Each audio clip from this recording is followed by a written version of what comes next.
সিলেট জাফলং, খুব সুন্দর একটা মনোরম পরিবেশ। আমরা সকালে চট্টগ্রাম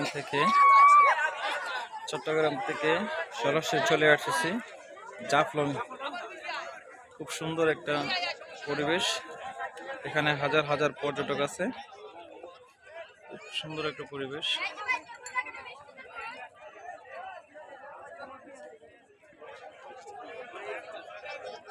আমরা চলে আসছি জাফলং 0 পয়েন্টে। খুব সুন্দর একটা পরিবেশ।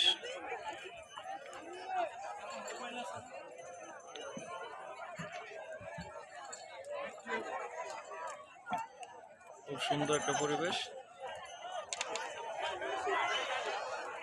ওই পাশে আছে ঝুলন্ত ব্রিজ, সেই ঝুলন্ত ব্রিজ।